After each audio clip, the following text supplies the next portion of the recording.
Hello and welcome to the Third and Long podcast, the only podcast for NFL punters. I'm your host, Grant Lee. Third and Long podcast is brought to you by topsport.com.au, Punting Form, Little Birdie TV, and the home of stand-up comedy, The Comics Lounge. Time to introduce Nick Tedeschi, my BFF, pro punter, and the master behind the tipping package to the house. Welcome, Toprope. Great to be here, Grant. Great to be here, Jerry. It's quickly becoming my favourite hour of the week, this podcast. Mate, I love it. I was here bright and early this morning, ready to go. Now, live from downtown Miami, Florida, hopefully not in the way of the big hurricane, my compadre, our NFL tipping machine, with his tip package, Shoebox. Welcome, Jerry Jones. Yeah, just to let everyone at ease. The hurricane kind of it just missed me. It went a little bit left. Let's call that west and north. And I just got a lot of wind and rain, but never lost power. And I'm not going through what a lot of people are on the news. It is as bad as it looks, but I got lucky. Well, that's good to hear, Jerry, that you're safe and sound, my friend. So, boys, what an amazing week 3 we had. Let's jump straight into the hot topics. The Buffalo Bills. Since the start of last season, they're 0-6 in close games. Only the Texans are worse. They have no running game except for Josh Allen. He basically is them. Are you worried about the early Super Bowl favorites, Jerry? No, I am not. If you watch that game, let's say it was in the heat of Miami. It was 90 degrees. They started to melt down, but they really dominated that game. I mean, the Dolphins weren't on the field for that long. It was pretty much a couple of big plays, that big play to Waddle. They just ran out of steam. I still think, even though we saw the result, that the Bills are head and shoulders above the Dolphins. And if they played again, I'd bet the Bills. I am not worried whatsoever with that result. Well, Lamar Jackson had another outstanding week. He's jumped out to early MVP. How impressed are you with Lamar, Toprope? Incredibly impressed. He's got the all-round game, and he's in a system where he's well coached. They're playing to his strengths. He's doing this without a lot of run support. We haven't seen much of J.K. Dobbins this year, so it's kind of been running back by committee there. Look, it's hard to take much out of domination of the Patriots. They really are struggling this year, but you can't put a knock on Lamar. He's going as well as anyone at the moment. Yeah, he's superb. He's amazing to watch.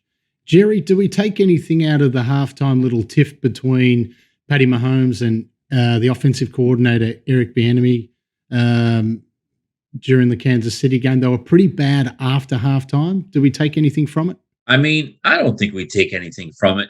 The reason being is he's not the head coach. And if you watch that little episode, you notice who came to break it up, right? It was Andy Reid. He's the one who got in there. Mahomes is a professional. He will say the right things. But in the end, Mahomes is going to win out in any one of those arguments.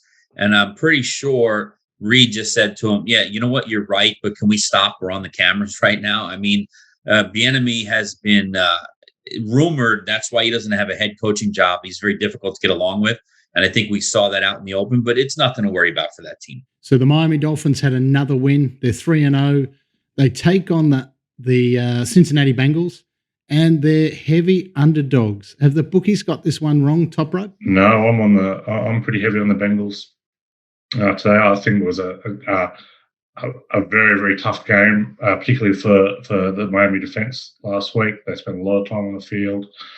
They're on the short back up. Yeah, I'd much rather be on the Bengals in this spot. The game's about to kick off soon, so it'll be gone by the time the listeners hear this. But I think the Bengals will be very hard to beat. So the Chargers are the most injured team in the NFL. They were down by 28 points with 8 minutes remaining. Their all-pro tackle was carted off the field, but they continued to leave Josh Allen on there. Are we thinking that maybe there's some coaches out there that are getting their resumes ready for that coaching job, Jerry? Yeah, I mean, I'm just going to correct you real quick. Justin Herbert, I'm sure that's what you meant to say, but he should not have been on that field. Even down, what was like 38-10 at one point, and he's still out there at the 2-minute warning after cracking some ribs and fracturing some cartilage. I don't understand what he was doing in the game. The coach said at the end, now you got me doing it. Justin wanted to be in there, so we left him in there. Again, his center was out before that. Now his left tackle, Keenan Allen. They're a mess, and that'll lead into one of the games that I really like this week, but we'll save that for later. I bet they wish they had Josh Allen, just quietly. So here's my favorite stat for the week, boys. Cooper Rush, Dallas Cowboys quarterback. The first player since 1970 to lead 3 fourth quarter / overtime game-winning drives in his very first 3 starts. Do we have a QB controversy heading to Dallas? Is he the future for the Cowboys, Toprope? No, Dak's definitely the future of the Cowboys. They've invested a lot in him, and as good as Cooper Rush has been, I think that we'll be seeing Dak back there as soon as he's healthy. I think, I heard a good point made during the call on the Monday Night Football game the other night. Coaches tend to scheme a lot better to strengths and kind of narrow down the playbook a lot more when they've got a backup quarterback there, rather than just rolling everything out. I think it might be a bit of a lesson to the coaching staff at Dallas, to start kind of game planning a little bit more towards Dak Prescott's strengths rather than just kind of opening everything up. So I very, very confident that Dak will be the future. Whether Cooper Rush will be the starting quarterback at another club in the near future, you wouldn't rule that out, that's for sure. He looked pretty outstanding, actually, to be honest, on Monday. So, Jerry, we have 2 winless teams left, the Raiders and the Texans. Who will be the last team standing? Again, the Raiders are at home. They got the Broncos. I'm foreshadowing. I know I'm going to bet the Texans pretty big this week, but they are an underdog of a decent size, so they don't have to win that game for me to cash. If you're asking me strictly by the numbers, the Raiders are going to win, and the Texans will be the last to cash. But hopefully they both just get there. So we've got two teams that are undefeated, Miami and the Eagles. But technically that's wrong because my charity tips are 3-0 as well. And Cooper Rush is 3-0 as a starter. So if you boys could create your own little market, who will be the last team? The last 4-0. The last 4-0. That's a good one. I think the way you started this tipping comp, okay, it might be hard to beat. Mate, I'm rolling the Jags again for an early for another early charity pick there, boys. Let's head straight into the bookie wrap, guys. So it's time now to the house, brought to you by topsport.com.au, family owned and operated for 35 years. Bet with a bookie you can trust. Bet with topsport.com.au. So let's have a look at the bookie wrap numbers there. Still no scoring, Jerry. I don't understand it. It's still week after week after week. They just no one scores. I don't understand it. That will change. It has to. It does year after year, but I can't explain what the problem is. Another big week. My TopSport account is nice and fat and juicy. Thank you to both of you for that. So Toprope, take us through your tips from last week to the house. Yeah, we had a good week. We got 3 wins, a push, and a loss last week. So up 5.57 units, up 15 units, 36.6% to date through 3 weeks. We had opened up with the Steelers plus 4.5. They were kind of hanging around, but didn't really deserve it too much there. That's on screen there as a loss there. The Texans plus 3, but that was a push, and probably a little unlucky to get the push. So they really gifted the Bears that last field goal there. So probably should have been going to overtime. Colts, they won outright, the big bet of the week, 4.5 units. They not only covered the 6.5, everyone was on board them, but they won. The Falcons got the job done against Seattle, and well done to early punters who got the 39.5 on the Dallas Giants game. That's saluted. If you bet the late number of 38.5, you got done. So finished on 39. So it was a sweat there for the under punters, but we got there in the end. Another amazing week, Toprope. Well done, mate. Now, Jerry, please open up your shoebox, mate, and let us know how you went for the week. Yeah, I think it was 2-2, right? I did a lot better. Well, 2-2, 7-4-1 with a push is pretty good for the season. I think I did a lot better analyzing the games you asked us. I think it was pretty good on those. 2-2 is what I gave out. Again, I don't see any bad picks that were out there. I wish I would have added so I had the Bills, the Bengals. Bengals was easy. That was my charity pick. Commanders is probably the one I would change. But the under in the Rams and the Cardinals, I had broken that down perfectly with you guys here. I don't know why I didn't give it out. I said that they were familiar with each other and they were playing on whatever. It went way under. Cardinals a little bit of a mess. Yeah, I guess take back the Commanders. They're really a lot worse than I thought they were. But the other Bill, I still would bet the Bills if they played tomorrow. I said that. So I'm kind of happy with my picks. 7-4 would have pushed. I'll take it. It's not as good as Toprope, but we'll get there. So for anyone who didn't get on any of those picks, you must be insane. So head to the Little Birdie shop and jump on the boys' picks, because let them do the hard work for you. You just sit back and seek the rewards. So, boys, let's head into the first match of the week for us. So it's the Minnesota Vikings versus the New Orleans Saints, Monday at 12:30 a.m. ESPN. The line is Vikings -2, and the total is 43. What say you, Toprope? Yeah, this game being played in London. That's kind of going to be where we're going to focus on this week. International series favourites 23-11 against the spread. London favourites 15-7 against the spread. I don't love either of their teams. I think they've both kind of got some glaring weaknesses in them. But the Vikings have covered 11 of their last 12 on turf. I'm leaning towards the Vikings here. I'll take the -2.5. Beautiful. I just quickly wrote that down. Now, match 2, boys. Buffalo Bills versus the Baltimore Ravens, Monday, 4 a.m. ESPN. The Bills -3, the total 52. Jerry, where's the play on this one? All right, so there was some bad weather, possibly from remnants of the hurricane or tropical storm. This game actually opened around 55. It got bet down. You have 52 on the screen, but I believe it's closer to 51 now. Believe it or not, I'm going to go against the sharp money there. This game could be played in the middle of a tornado, and it's still going to go over. Those two, Lamar and Allen, are the two front runners for MVP right now, and I think they're both going to show out. I think the weather will be good enough for these teams who like to throw the ball downfield, and 2 running quarterbacks and 2 MVP front runners. Look for some fireworks and look for the refs to maybe aid that. I'm looking for a really high-scoring game there. And Josh Allen definitely needs to bounce back, that is for sure. So game 3, boys, we have Tennessee Titans versus the Indianapolis Colts, Monday, 4 a.m. ESPN. The line is Colts -3.5, and the total is 43 points. The Titans have owned the Colts in the last couple of years, and I feel that the Chiefs blew that game more than the Colts actually won it, and it's good to see Derrick Henry back looking like a beast. Who are we backing on this one, Toprope? Yeah, 2 weeks ago, my best bet of the week was the Jags against the Colts. Last week, it was the Colts to get a job against Titans. And best betting in this week will involve the Colts.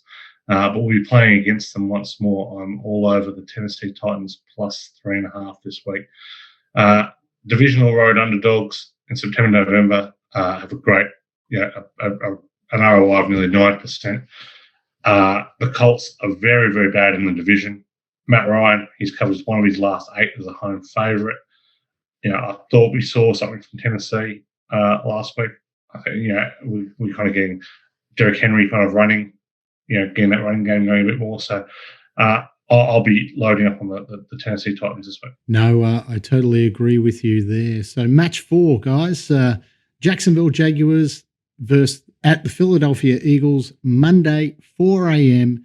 on 7, mate. The line is Eagles -6.5, and the total is 45.5. What can we say about the Eagles? They're the number 1 team in the NFC right now. Their defense is outstanding, but Trevor Lawrence is getting better each week, boys. And the Jags could have been 3-0. Could this be, the upset of the week? Doug Peterson did used to coach a lot of these players. Who you got on this one, Jerry? Yeah, so I don't know if they're going to pull the upset, but my money will be on them because guess what? They don't have to win. As you can see, the line was plus 6.5 there. The Jacksonville Jaguars, I mean, you called it from the first show we ever had. That was your surprise pick with them. I didn't see it, but after watching them play, Trevor Lawrence coming into his own, couple of defensive studs that were drafted early. And their coaching. I mean, they were a dumpster fire with Urban Meyer, and now they're at least competent. So I think Jacksonville will keep it close. It's not going to surprise me if Philly blew them out, but my money will be on the plus 6.5. Look for a Philadelphia 3-point win. Well, hopefully people did listen to us and put them as the winning the division, because that was a lot of homework put into that one, I tell you, Jerry. So match number 5, boys, the Denver Broncos at the Las Vegas Raiders, Monday, 7:25 a.m. on 7 Mate. The line is Raiders minus 2.5, and the total is 45.5. So, boys, this is the battle of the two most hyped teams before the season started. Is Russell Wilson back? I think the Raiders are broken. Josh McDaniels is already having closed-door meetings with the owner. Where should the punters put their dollars on this one, Toprope? Yeah, I am very keen on Denver this week with the 2.5 points. I love playing early season underdogs, particularly on the road, and I really like playing underdogs who missed the playoffs last year in division games. Week 1 to 4, division underdogs who missed the playoffs last year cover it as a clip of 73%. So also like backing in small home favourites on low totals. So we did that on Monday night with the Cowboys, and they got the job done for us, and I'll be doing the same with Denver this week. Beautiful, Toprope. Thank you. So, boys, let's head straight into match number 6, the New England Patriots versus the Green Bay Packers. Monday, 7:25 a.m. on ESPN. The line, Packers minus 10, and the over-under 40 total points there. Boys, no Mac Jones. So now Mr. Responsible himself, Brian Hoyer, comes in. I don't know if that's an upgrade. Green Bay do love beating up on broken teams, guys. What do we think about this one, Jerry? Yeah, I mean, what am I supposed to say about this one? I mean, again, it's so hard to bet a favorite minus 10 points in this league. There's some ridiculous stat on these games are 3 points or less. It's just insane. So if you're going to give me 10, I'm going to take the greatest coach ever. Give me the New England Patriots. And like you said, is it really, is it really a drop-off? Mac Jones has been terrible. Hoyer at least has been in the league for 50 years or however long it's been. Give me the Patriots. Give me the 10 points. Don't expect them to win, but keep it close. It's a low total. Green Bay is still trying to figure some things out. They won last week, scoring 14 points. Give me the plus 10 and look for something like, 17-10 final. Beautiful, Jerry. I've just written that down. Thank you very much. So, boys, match 7, Kansas City Chiefs at Tampa Bay Buccaneers, Monday, 11:20 a.m. ESPN. Chiefs minus 1. The total is 45 points. So, boys, the Chiefs aren't as dominant as past years, but it is early. They do have some issues. The game against the Colts was a bit ugly for them. They will bounce back. And the Bucs are just the walking wounded, but they do have Tom Brady. Where's the love on this one, Toprope? Yeah, I'm with the Bucs on this one. I think this is a good spot for Brady. As an underdog off a loss, he's covered 15 of his last 16, Brady. Brady's 17-6 against the spread off scoring 14 or fewer. Yeah, I'm not convinced about Kansas City. I kind of understand some of the frustration that we saw out of Mahomes last week. I don't think it's a long-term issue, but I think he's having issues with his receivers. Hasn't got a clear standout kind of top guy at the moment, and he's I'm pretty unhappy with some of the play calling to try and get them open. So, I think the Bucs are the walking wounded, particularly on offense, but on defense, I think they're going as well as anyone. So I'll be on the Bucs this week. I think will be a low scoring game. So, boys, the final match here in Australia is the Monday night football game. The LA Rams versus the San Francisco 49ers. Tuesday, 11:15 a.m. ESPN. The line is the 49ers -1, and the total is 42.5. So, boys, Trent Williams was a massive loss for the 49ers. Let's not talk about Jimmy G's safety because he might be in a bit of trouble now. But, boys, here's one for you. So, last year's playoff game was the first time the Rams have beaten the 49ers for a while. Jerry, where are we going to put our pennies on this one? Yeah, it's funny. I was at that game. I was at the Rams game, the NFC Championship game, the rematch. And the Rams were kind of lucky to win that game. They did some things right. I just think that the problem is the 49ers defensive line is a bad matchup for the Rams offensive line. And Stafford, like most quarterbacks, when you pressure him up the middle early is where he has a problem. He's pretty good against the blitz. He's pretty good against the outside rush. He has problems with people getting in his face up the middle. And that's what San Francisco can do. I got the home team. These teams are probably around equal. I think that the home team is enough to give me San Fran -1. I think they're the better team. They're probably pretty equal, but give me 49ers right now. Jimmy G can't be worse than he was last week. That was I don't know, was it 11-10 final or something ridiculous? It was a very boring game. I think I fell asleep during it. But that was Jimmy G's first game after the injury. So let's go with the 49ers -1. I think they'll win it pretty easily, I think. Boys, thank you again for all that insight. And for anyone out there that hasn't jumped on board with the buying the boys packages and stuff to that, you're insane. Head to littlebirdie.live. In the Little Birdie shop, you will find To the House and the Shoebox, available for $22 a week.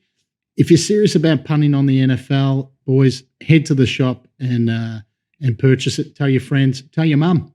Christmas is coming up and we want lobster for Christmas Day. So, guys, now it's time to take a look at the Super Bowl odds, brought to you by topsport.com.au. Toprope, what do you think of these updated prices? Bills are still the clear standout favourites. Like Jerry said earlier, I take no concerns from that loss. I think they're primed, as we all know. One-score games very much kind of determined by luck, and that tends to even out over a period of time. So not at all worried about that. Obviously, the big firmers are Philadelphia and Miami. I'd be happy to lay both of those at those prices. I think they're shorting up weight, particularly in Miami. I think $14 is absolute poison on them. So it's now time for my favourite part of the show. Not only do we get to help out charities, but I get to gloat that I'm 3-0. It's time for our charity bets. Each week we're given money by topsport.com.au, $100 to put on our charity. Boys, last week, another good win by myself, not fluffing my pillow. Toprope, how'd you go? Yeah, Colts got the job done. They won the game outright, +5.5. Never really in danger in that one. So, very, very happy with that result for the punters. And Jerry, another big W there, my friend. Yeah, I like that graphic. Win, win, win. Huh? That's pretty good. That's what it should be every week. Mine was pretty easy too. I took advantage of a little Joe Flacco. Bengals righted the ship, and they were the right side the whole way. I don't think same with Toprope. I don't think I sweated at all. Maybe they got within 10 late. I don't even remember, 14 maybe, but it was a no doubter. So Bengals, I like that everyone's winning for charity. Yeah, no, the charities are definitely the big winners. Now, boys, let's put our picks up for this week. I'm going to roll it again on the Jags. I just feel like they just keep rolling and rolling. I'm taking the Jags at +6.5. Toprope, who have you got for the Ronald McDonald House Orange? I'm going for the Titans +3.5 against the Colts. Jerry, who have you got for the Lost Dogs home, North Melbourne? Again, a couple of times I hinted to it because I never got asked about it, but I really do like the Texans here in this spot, +5.5. You nailed it. I mean, they lost Rashawn Slater. They lost their all-star left tackle. They lost their center. They lost Keenan Allen. I mean, they're like the walking wounded. And again, Herbert, we don't even know if he's good. I'm not an anti-Charger fan. I think they're a very good team. I think they might be there at the end. But right now, the cluster injuries is too much. Texans have been feisty. All right. So they may knock this team off outright, but I'll take the 5 points as a bonus. Boys, I got to tell you, I like all three of those. So, guys, it's now time for our third and long ankle breakers competition. Our winner for week 3 was T. Woodlock who tipped the 49ers by 3 points. The score was 11-10 Broncos. Guys, this week we've got the match 4. Basically, it's Monday, 11:20 a.m., Kansas City Chiefs versus the Tampa Bay Buccaneers. It's easy to enter, guys. Enter which team wins and by what margin. So, for example, if I was going to choose this week, I would say the Chiefs by 3 points. Make sure you put it on your socials and put it on our socials, on Twitter at littlebirdie.tv and Third and Long TV as well. So to qualify, each entry must tag 1, 2, put 10 friends in there, guys. This is a sensational prize. Only enter once per week. If there's multiple entries on the same team and the same score, it'll go into a generated thing and we'll pick out one winner. So, boys, it's that time again. We're done for another week. Just want to thank Jerry and Toprope once again for all your insight and all your hard work on the NFL. And guys, be sure to head to their packages at littlebirdie.live. Also, subscribe when you're there. It's $22 a week, guys. It's half a slab of beer. So be sure to follow us on YouTube. You can find us in the Apple Store, on Spotify, on SoundCloud, wherever you listen to your podcasts. And also follow us all. Follow Jerry and Toprope on Instagram and Twitter. For us, it's at Little Birdie TV and at Third and Long TV. And remember, guys, for all your NFL action and prices, head to topsport.com.au. Invest wisely, punters, and enjoy week 4.